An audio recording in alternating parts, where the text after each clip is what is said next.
أعوذ بالله من الشيطان الرجيم بسم الله الرحمن الرحيم رب اشرح لي صدري ويسر لي أمري واحلل عقدة من لساني يفقهوا قولي رب زدني علما اللهم فقهنا في الدين۔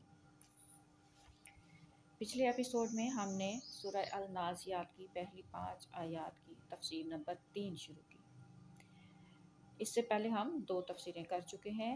ان آیات میں کچھ گروہوں کا ذکر ہے، جماعتوں کا، اور وہ جماعتیں جو ہیں وہ ملائکہ کی جماعتیں ہیں تو اس حوالے سے ہم نے تفسیر سیکھی، مومنین کی جماعتیں ہیں تو اس حوالے سے ہم نے تفسیر سیکھی، اور اب یہ تیسرا جو ہے یہ مسلمانوں کی جو 5 مومنین کی جو 5 صفات ہیں روحانی قابلیت کے حوالے سے، کہ ان میں روحانی طور پر کون سی 5 صفات ہیں، وہ اللہ تعالیٰ پیش کر رہے ہیں کفار کے جواب کے اعتراض کے جواب میں۔ کیونکہ سورہ النبا میں اللہ تعالیٰ نے پیش گوئی کی اسلام کے غلبے کی، تو منکرین نے جو کفار تھے انہوں نے اعتراضات کی۔ اب ان کے اعتراض میں اللہ تعالیٰ ان آیات میں مومنین کی اور جو ہیں صفات بیان کر رہے ہیں، 5 صفات، اور ان 5 صفات میں جو معنی تفسیر نمبر 3 میں ہے وہ روحانی قابلیتیں کی، 5 روحانی قابلیتیں کیا ہوں گی مسلمانوں میں، مومنین، تو وہ ہے اس تفسیر میں، تفسیر نمبر 3 میں۔ اب اعتراض جو تھے اس کے جواب میں اللہ تعالیٰ مسلمانوں کی جو 5 صفات کو شہادت کے طور پر پیش کرتے ہیں، تو خدا تعالیٰ فرماتا ہے کہ تمہارا بڑا اعتراض یہ ہے کہ یہ لوگ علم میں، دولت میں، قوت میں، لڑائی کے فنون میں اور تجربہ میں بہت پیچھے ہیں۔ نمبر 2، خدا تعالیٰ فرماتا ہے کہ ہم شہادت کے طور پر 5 صفات پیش کرتے ہیں جن کے متعلق تم دیکھو گے کہ وہ آہستہ آہستہ مسلمانوں میں پیدا ہوتی چلی جائیں گی، اور جس قوم میں یہ 5 صفات پیدا ہو جائیں وہ کبھی ہار نہیں سکتی۔ اب ہے نمبر 1، 5 صفات، 5 قابلیتیں۔ تو پہلی قابلیت وَالنَّازِعَاتِ غَرْقًا، نازعہ کے 2 معنی، کَفَّ عَنْہُ، اس سے رک گیا، یعنی کسی کام سے جس سے اسے روکا وہ رک گیا۔ نمبر 2، وہ کسی چیز کا مشتاق ہوا۔ لغت میں لکھا ہے کہ نازعہ نزاعًا الی شیء ذهب الیہ، اور نازعہ الی شیء کے معنی اس چیز کی خواہش دل میں پیدا ہوئی، اور جب نازعہ الی اہلہ کہیں تو اس کے معنی ہوتے ہیں اشتیاق، اس کے دل میں اپنے اہل سے ملنے کا اشتیاق پیدا ہوا، یا اس کے دل میں اپنے اہل کی طرف رغبت پیدا ہوئی، اقرب۔ ان دونوں معنوں کو سامنے رکھتے ہوئے غور کیا جائے تو معلوم ہوگا کہ ترقی کے لیے کچھ قابلیتوں کی ضرورت ہوگی۔ اب وہ کون سی قابلیتیں؟ سب سے پہلے کن قابلیتوں کی ضرورت ہوتی ہے؟ تو نمبر 1 ہے مادہ صبر۔ ترقی کرنے والی قوم کے اندر مادہ صبر کا پایا جانا نہایت ضروری ہے۔ جس بات سے روکا جائے اس سے وہ رک جائے، ضروری ہے کہ اسے جس بات سے روکا جائے اس سے وہ رک جائے، تاکہ جب برائیوں، خرابیوں اور تباہیوں کے اوقات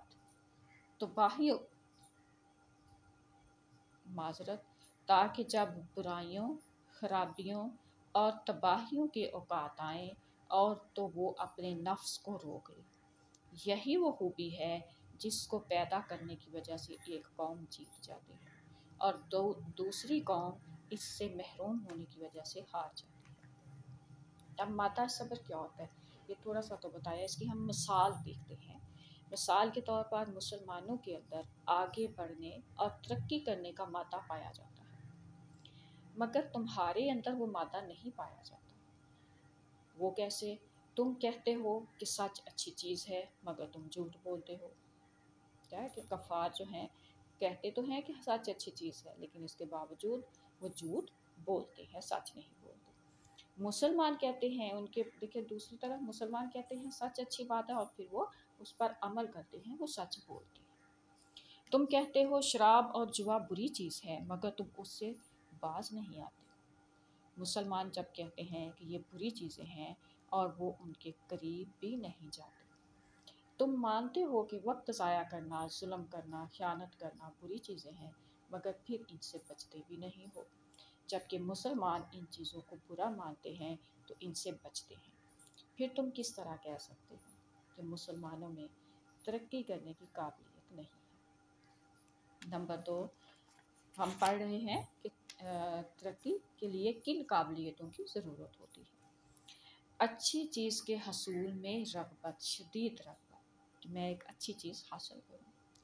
कि जब कोई अच्छी चीज़ इसके सामने आए तो इसके दिल में ये शदीद शौक़ पैदा हो जाता है कि मैं इसे किसी भी तरह से हासिल कर लूँ। गोया सिफ्त सब्र और सिफ्त इश्तियाक शदीद या रग़बत शदीद, ये दो खूबियाँ जिस कौम के अंदर पाई जाएं वो यकीनन दुनिया पर गालिब आ जाती है और यही वो चीज़ें हैं जिन पर तरक्यात का दारो मदार होता है।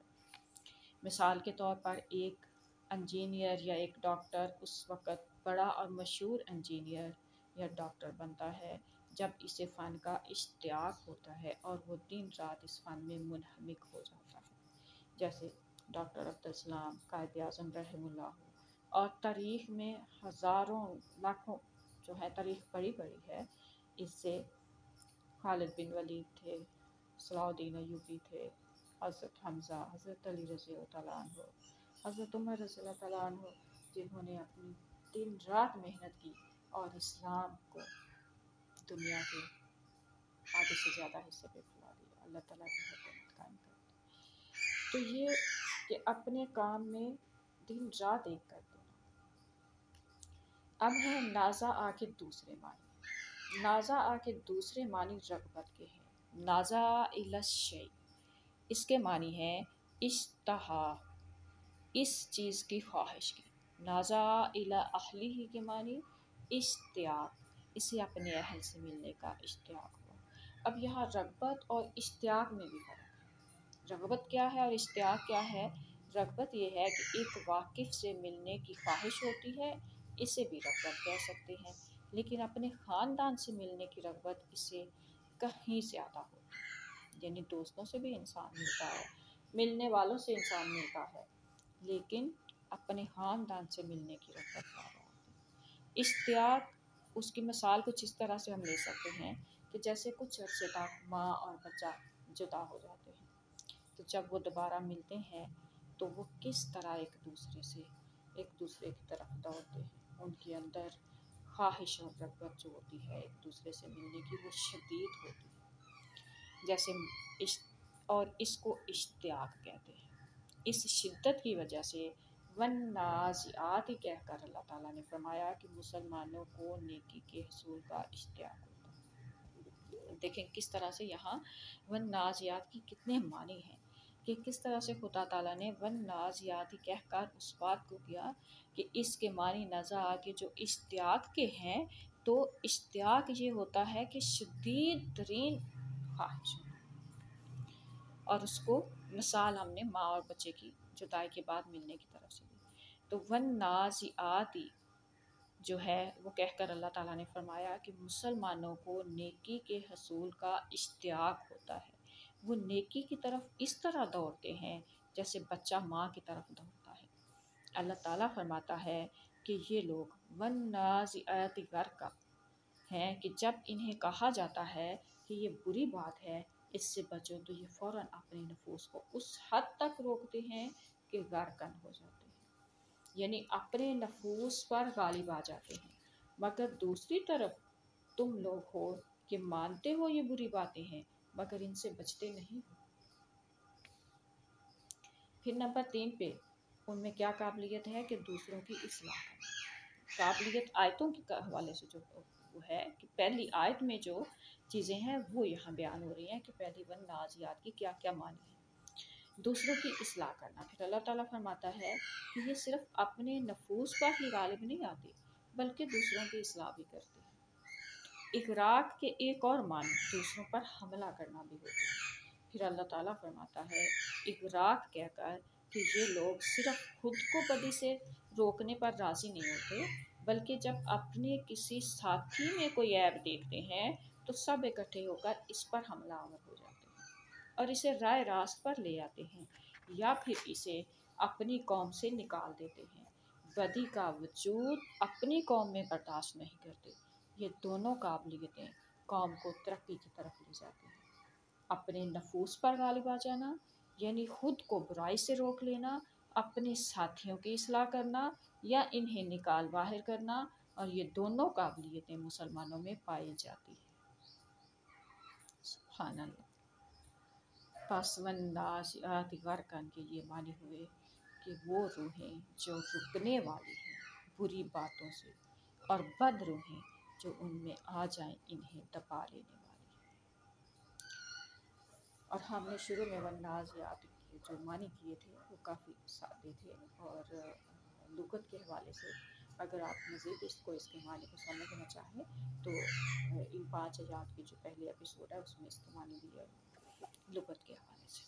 आज के लिए आप मोमिनीन की जो है दूसरी सिफात, दूसरी, तीसरी और चौथी जो है वो इंशाल्लाह हम नेक्स्ट एपिसोड में देखेंगे। अस्सलाम वालेकुम व रहमतुल्लाहि व बरकातुहू।